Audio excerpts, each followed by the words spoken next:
What's going on, y'all? It's your girl Asia from the One Range Tango channel. We are still here reviewing episodes season 13 of Degrassi. We're actually about to wrap up this season. We are on episodes 39 and 40, Thunderstruck Part 1 and Part 2. Let's get in it. So, y'all,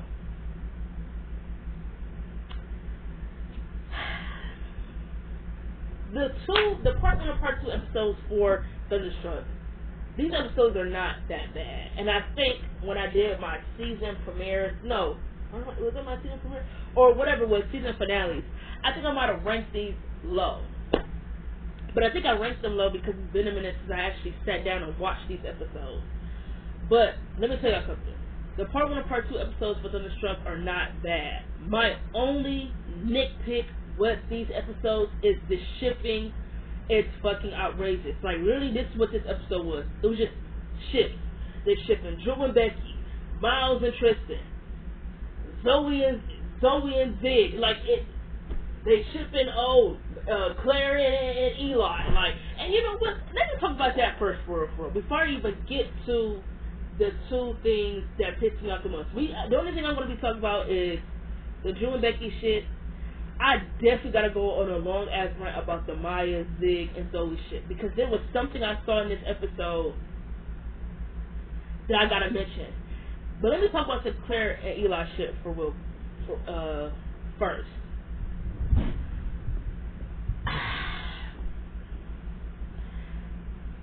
The Claire and Eli shit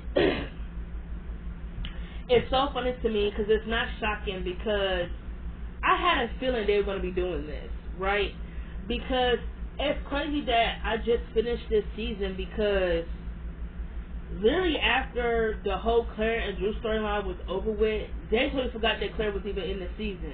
Like, she was barely in any of the episodes for the second half. Like, she wasn't really there. So it's kind of crazy that all of a sudden, she's going to her interview for Columbia to get into the university, and then all of a sudden, she's in New York, she sees Eli. Of course, they want to run it again with her and Eli. They want to make this the criminal cop storyline, and it's just like, you know what? I'm over it. And it's kind of crazy that I said in season 14 I was really over. Season 14 I was really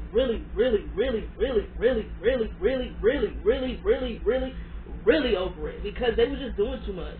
The whole back and forth and all that, I was over it. But in this season, you know, it's like, why do the Claire and Drew storyline if you already knew you was going to have Claire go back to Eli? And then it's like, y'all sit here and y'all watch this finale and y'all try to still justify Claire's actions. How can she even be mad that Drew didn't want to be her rebound when she ran back to Eli? Girl, come on. You already knew who you wanted to be with. You was just looking for a good time with Drew. The fuck, if that's what she was looking for, she could have just said that, and I'm pretty sure he would have been down. You feel me? But it's the fact that she was trying to lie to herself, saying that she wanted more with Drew, when she knew her heart was still with somebody else. So again, Drew not wanting to be with Claire because he does not want to be her rebound. I feel like when y'all watch these two episodes, it definitely makes sense, because it's like, why the fuck should he be somebody's rebound when he done already knew she was going to be running back to that nigga? Why would I get my hopes up and pretend like me and you are going to be together for a long time when honestly you already know you're going to be running back to Eli? So Drew is not wrong for setting a boundary and telling Claire that I'm not going to be your rebound. So all the fans who still want to be delusional and act like he's still the bad guy, maybe y'all need to watch the finale episode to really see who the bad guy was. Because yet again, Claire is in the wrong because she tried to use Drew for a good time. I don't give a fuck what nobody says. She knew she was not over. She knew she was not over Eli, and then it's the fact that she still tried to use Drew, and then when he set a boundary, she get upset with him because he sets a boundary. But then in this finale episode, she proves exactly why he did not want to be with her in the first place. You already knew you was running back to your ex, period. You feel me? And you know what? I'm saying this now too because I just got out of a situation with still being in love with my ex, even though we haven't been together for like so long. And I think your exes, they keep you around so when their relationships don't work out, they can run back to you and then they can try to pretend like, oh, it was always you. I'm just now seeing the game because it's like, I don't feel like if you're in a relationship or if you're married, there should be a reason why you still want to contact your ex and see what's up, what they got going on. If y'all are in two different parts of your lives, there's no reason. When y'all broke up, y'all should have said nothing but I wish you nothing but the best of your life and future endeavors and blah, blah, blah, blah, blah. But if you know that you're done with your ex and that you're trying to move on, and they continue to reach out and give you false hope and false promises, if you know deep down you're still in love with them, of course you're going to hold on to that. But if you're someone who's begged, plead, and done everything in your power to make them leave whoever they're with or make them be with you, don't do it anymore, because they obviously don't want to be with you. Because at the end of the day, exes, they leave you on the hook, so when their relationships don't work out, they can run back to you. And I dare anyone to tell me that ain't the truth. How many of y'all exes that kept y'all around when their relationship didn't work out and they run back to you, and then they plead to you and tell you that you was always the one? It can't be. That doesn't make sense when, if you're someone who was trying so hard to make the relationship work and they gave up, how can that always have been you? If it was so easy for them to walk away, then they didn't try to work at it. If it was easy for you to deal with shit got hard, you really wasn't fucking with me, period. At the end of the day, that's just how I feel. So, I'm not upset with Drew setting a boundary when it came to him and Claire's situation. I would never get mad at him because at the end of the day, I would have done the same thing. And then, at the end of this season, which just starts all this convoluted bullshit for the next season, is that Claire get a call from the doctor and they tell her that she's pregnant. You know, when I was a teenager, I ate this up because it's like pregnancy storylines are always going to be interesting. They're going to be filled with drama. They're going to be filled with chaos. But I feel like with Claire being pregnant, I feel like it was yet again just to do something to put her in to make her the main character, because you gotta think, in this season she really wasn't the main character. And it's kind of crazy that a lot of you fans are going to say that she is, but she wasn't. I feel like the main characters in this season was really the sophomores, for real. Yeah, the seniors had their storylines, but they didn't have a lot. Not really for you to care about, not honestly, because they didn't really do shit. Drew did nothing but was just bouncing from girl to girl. Allie, had a domestic abuse storyline, which was terrible, and then they put her with Dallas. Her and Dallas don't get any screen time as a couple. Hell, they don't even get screen time. They don't even get screen time as individuals. So there's that. Claire had the whole shit with Eli cheating on her. She had the cancer storyline, and then she had the whole shit with Drew. And when all those storylines ended, she didn't do shit. I definitely feel like the sophomores definitely came to do their shit this season. They were the main characters. I'm talking about Maya, Miles, Tristan, Zoe, Zig. They did their shit. This was their season. I feel like the sophomores this season showed why it was time for them to be the main characters.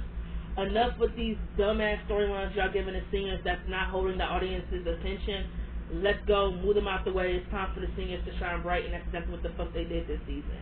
But making Claire pregnant was just the Degrassi writer's way of trying to make her a main character for the next season, because they did nothing with her this season. And it's like, there's tons of things they could have did with Claire's character next season to make her interesting. Did they really have to make her pregnant? No, they did not. Because that pregnancy storyline did nothing but ruin all three characters for me. It really did. Like, they brought Eli came back as a plot device. Drew was used as a plot device. And the pregnancy storyline was literally the only storyline for damn near the entire season, or should I say the first half, that was the only story being told. So, you know what? Let me not get into that. Let me cross that bridge when it's time for me to get there when I review season 14, because that shit is not going to do nothing but make me mad, and I don't want to get into that. I don't want to waste this whole episode review on that shit. I just feel like Claire being pregnant was just really fucking unnecessary. The build-up with Drew and Becky cringe. I don't know what the writers were thinking. Why couldn't it just have been a friendship? I don't understand. Do shows not believe in platonic relationships? Like, do they not believe in platonic friendships? Like, guys and girls can't be friends nowadays? Like, what the fuck? Like, I don't understand why the fuck did they have to put Drew and Becky together. Drew literally just bounced from girl to girl this entire season. Bianca, Zoe, Claire, Becky. You mean to tell me he went through a span of 4 fucking females within months after breaking up with Bianca? That makes no sense. Like, you mean to tell me at this point Drew's character was just being with bitches? I don't understand. And then you put him with a character I do not care for. And you know what? I'm watching this shit and I'm thinking in my head, you know what? If Becky didn't date Adam, I would be okay with Drew and Becky being in a relationship. Why? Because I'm not going to cap. The scene that I saw with them when they were in the greenhouse, they did look cute together. They looked like they would be cute together. But it's like, how, you can't look at them and not think of, ew, it's cringe. Like, Drew, this is your dead brother's girlfriend. It's like, Becky, this is your dead boyfriend's brother. Like, it's just cringe. Like, I guess you could say, yeah, the death of Adam brought the man closer, but it's like, they really have to date. Like, this episode was just shift obsessed. And then the Tristan and Miles shit, why? For what? I just don't get it. I will never understand. I don't get it. I really don't get it. And it's like, y'all expected this relationship to do well when, honestly, if y'all look back on it, Miles used Tristan. They used each other, for real. We're not even going to make it seem like Miles used him. I feel like Miles definitely treated Tristan horrible when they were together, but they both used each other because Tristan said he was okay with them being a secret into the first thing. And in this episode, they both said that if them kissing and doing whatever they was doing, if it was them doing it to get back at Maya, they was completely okay with this. So this relationship of theirs was already built on something that wasn't even attraction that they had towards each other, that they liked each other. It was just, we're going to do this so we get back at Maya. You feel me? Maya's my ex. She's your ex-best friend. Why not fuck around and get on her nerves and get underneath her skin? You feel me? And when Winston checked Miles about, you know, he need to figure out what he wants before he hurts somebody else, I feel like Degrassi, they've always had this thing where, why is it whenever Winston checks Miles, why does it come from a place of jealousy? Because it's like, Winston, why do you care so much what Miles do with whoever he do it with? That ain't your concern. Miles not breathing down your neck about you being with his sister and whatever y'all doing in y'all privacy. So why is you breathing down his neck on what he do with who he do it with? That's just weird to me. Like, it wasn't even like coming from like a friend checking another friend, like, oh, you out here hurting too many girls and why is you so quickly jump back in another relationship after you just got out of one and da. Like, Winston didn't say any of that. He said that Miles needed to like figure out what is it that he wants before he hurt somebody else. And it's like, Winston, why do you care so much what he do with? And even when he checked him, like when he saw that Tristan was like, you know, giving Miles that look that he might have liked him, he was telling Miles like, oh, you can't see it that he wants you. And it's like, bro, why isn't that whenever he was opening his mouth, it was coming from a place of jealousy? It's like, why do you keep chin checking me about what I'm doing or who I'm doing it with? It ain't your business. Like, listen, Ella, my business ain't your business. Get out my neck. Period. Why is you so concerned? Again, I don't actually, when you get down and dirty with, so stay out of my business, and I'm going to stay out of yours. Period. So, the whole Miles and Tristan shit, I'm not a fan of that. Like I said, and I've already expressed this, and I'm not going to keep saying it. I don't like Tristan, and I don't think Tristan was the best fit for Miles. And for Miles to say he feels good when he's around Tristan, please. When him and Tristan ever hung out? Now, let me tell y'all something. The only way I might have got behind Miles and Tristan being in a relationship is if they would have done a love triangle with Miles, Tristan, and Maya, or had they did something where that Degrassi was building them up. Like, they could have did an episode to the 13 where they might have had a moment where Miles is probably with Tristan, or after Miles and Maya broke up and then they got back together. They could have did something where there was a moment between Miles and Tristan, and they're picking back up from that moment. And it's kind of like, okay, that makes sense for Miles to say that, because when Miles and Maya broke up, he was relying on Tristan, as a shoulder, and Tristan was there for him as a friend. And then during that time, while he was working out with Maya, him and Tristan might have caught feelings for each other. That would have made sense to me. But just to do this out of the blue, I'm not a fan of it, because again, I don't like Tristan, and I don't think Tristan was a good fit for Miles. Like I've been saying from the beginning, they either should have put Miles with someone who's a new student at Degrassi, or they should have put him and Winston together. They should have did a storyline with them, because that would have aged, period. And I got anything else, nothing less. And honestly, Tristan is so dumb, because I'm not going to mention the Mr. Yates shit, because I've already talked about that.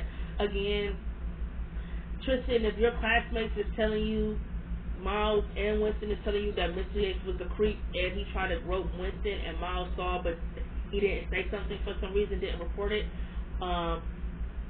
that's odd. Why the fuck is you getting so defensive? These are your friends, right? Quote unquote. If they're telling you that this nigga came on to them, why are you defending him? The nigga's a perv. So we're not even going to talk about that, because it's like at the end of the day, when Tristan found out the truth that Mr. Yates was indeed a pervert who was trying to groom boys, he owed Maya an apology, because she did what she did to protect you. She kept your ass safe, and yet you still walk around and act like she's a bad guy. You're cut off. But when Miles told Tristan that he's a bad guy and that he needs to run because whenever he gets close to someone, he hurts them, Tristan, listen, to me, that's red flaggish. If a man or whoever you fool around with tell you that this is who they are, fucking believe them. Do not take it as, oh no, you're just misunderstood. Oh no, Maya is a dummy. Like, what? Like, I hate to say this, but I feel like everything from the beginning that Miles was doing with Tristan was like love bombing, if that makes sense. Like, he was love bombing Tristan, making it seem like if he was with Tristan, he would be a different person than what he was when he was with Maya. You feel me? And I fuck with Miles, but I feel like he really was an awful boyfriend. I think he was an awful boyfriend to Tristan. I don't think he was really an awful boyfriend to Maya, other than they just constantly broke up over dumb shit. I think they were just immature to be together. They was both not ready to be in a relationship, because can y'all really say what was Maya and Miles breaking up for half the time? I can only remember one time when they broke up. Like, they broke up a lot in the show, like a lot. That's what their whole relationship was. It was just a series of breakups to get back together. But I feel like Miles was love bombing Tristan, because he was making it seem like if he was with Tristan, he'll be a different person than when he was with Maya. And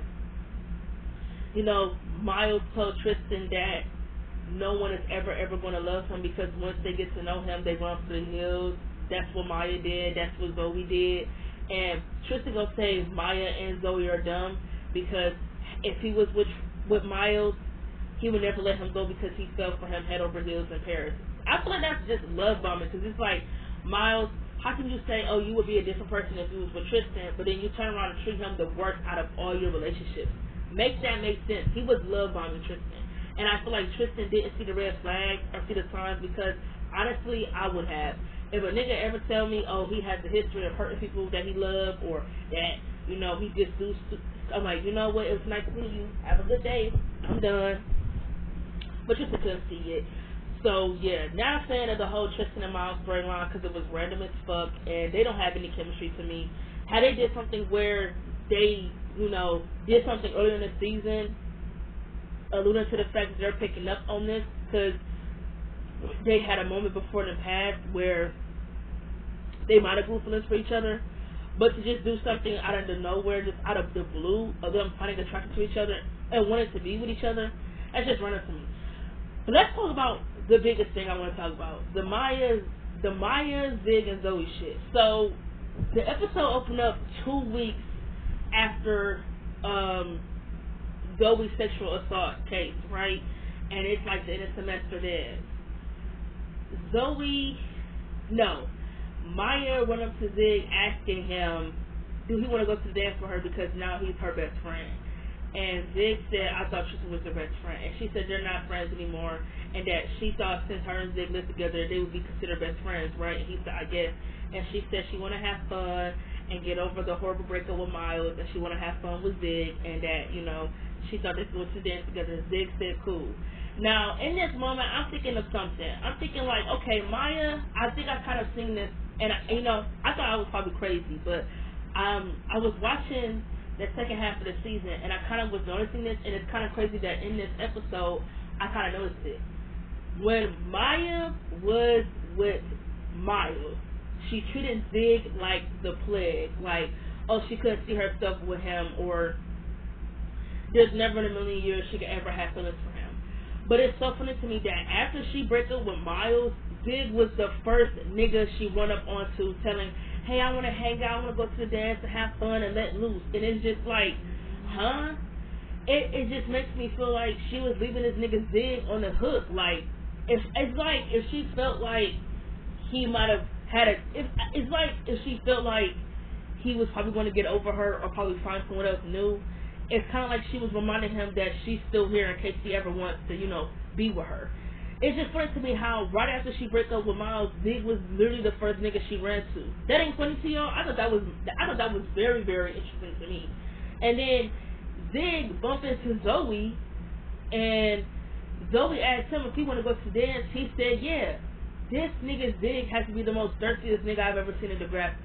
Say whatever y'all want to say. Y'all can probably say, oh, Craig was thirsty, Drew was thirsty. No, this nigga Zig thirsty as fuck, because let me tell y'all why. Maya just asked you to the dance, right? And I get it. Him and Maya are friends, whatever the case may be. Zoe is someone he can grow to like, right? But it's the fact that he is so fucking thirsty that he said yes to both girls. Why the fuck would you tell both of these girls yes that you could take them to the dance? That's thirsty as fuck to me, and it's fuck boyish. I don't give a fuck. So when Grace called a nigga out on it, she had every right. And when she said that, you can go to the dance with your friends and they don't have to like you. And that's what she was trying to tell Zig that. And he was trying to say, so is there a possibility that Maya might like me? And she said, no. Maya asked you as a friend. Zoe is asking you to dance because she wants to be more than friends. It's not that hard to keep up. It's like Zig act like a dumb jock sometimes. It's like, dude, come on, keep up. It's not that hard to understand what she's saying. And he said that his plan was he wanted to get Maya and Zig. He wanted to get Maya and Zoe alone so they can hang out and get to know each other, right? So Zig and Maya are at the house getting ready to go to the dance. He's looking out the window. Maya's asking him if he waiting for someone, and he said yeah. And he said her name starts with a Z. And Maya said Zoe. She said you want us to go to dance together all together. And he was like yeah. And he thought why not? And he said he either got some peach schnapps so they could drink and be let loose when they on the way there. And Maya said she didn't feel comfortable hanging out with Zoe because she made her whole school year a living hell. She cyberbullied her, and it was her fault while she was in the rubber room all year. And she tried to come up to Miles at a party while they were still together. And Zig told Maya she needs to get over all that. And he said that he really just wants Zoe to be there. And Maya is going to say, oh my God, you like her. And then her face filled with so much jealousy, where it's like, how can a guy like Zig like someone like Zoe? First of all, I never really got the whole hype thing when it came to Zoe and Zig. I don't know, that just felt random, I guess you could say. I mean, if they would have did something where, and I feel like they took forever to put them in a relationship, because if this is the first team, they could have had Zoe and Zig together for a short period of time before they put in a relationship with Maya. But you totally forget whatever they had going on, because the show will only, remind you a couple of times that yeah, they're trying to get to know each other. Yeah, they're trying to get in a relationship. And in the heat of the moment of them all getting drunk, Maya, tell Zoe that, that Maya tells Zoe that she really don't want to be her friend when all she's done is make her whole school year a living hell. That she's been a real bitch to her. She cyberbullied her. She's the reason why she spent the whole year in the rubber room, and that she, is the reason why her and Miles are not together, and she keeps stealing all her friends. She stole Miles. She stole Tristan, and now she's trying to steal Zig. So Maya feels some type of way. I don't blame Maya for having her guard up towards Zoe, because Zoe definitely has made Maya's sophomore year a living hell. She literally came after her for no fucking reason. It's because she felt threatened, she was jealous, insecure, whatever the case might be. But it's like she really didn't have much of a fucking reason. So I don't blame Maya for having her guard up. But it's like at the same time, Maya was really, really mad because Zig liked it, Zoe, and she's trying to understand how can Zig like a girl like her. That's why she was really mad. But these 2 episodes are not that bad. I just don't like the crazy couple shipping. Like the shipping of Zoe and Zig and Tristan and Miles and Drew and Becky. Like Degrassi is literally the definition of ship obsessed. Like they're gonna ship, even if it's like the dumbest shit ever, even if it don't make sense, they're gonna ship it. And it's like, what happened to organic love stories? What happened to going out on dates? Like these couples do not do that anymore. Like all these couples feel like relationship couples. What happened to, like, don't you know how Emma and Sean had their first date and it was like awkward and just not the best date, but it was a date you're going to remember for the rest of your life, right? What happened to those moments? What happened to that? Like Emma and Sean's date was so fucking adorable, and it was awkward and cringe and nervous because it's like the first date you're going on with someone you like. Even with the Maya and Cam date, what happened to that? What happened to the dates where they make you feel nervous and you feel like you can't speak around someone you like? You catch the butterflies. You feel like it's getting hot in here. You can't know what you trip over words you're gonna say. Like, what happened to that? Like, why all of a sudden these relationships are just, oh, I like you. Can we date? Oh, I like you. You trying to be my nigga? Oh, I like you. You trying to be my bitch? Like, what happened to those love stories? What happened? Anyway, I'm done. I'm going to catch you guys in my season 14 reviews. I'm not going to be so quick to dive into those reviews so quickly because there are some topics I want to talk about from the Degrassi Next class and just some topics I want to talk about when it comes to just the Degrassi Next generation. So please be looking out for when I drop those topics. Until next time, it's nice talking to you.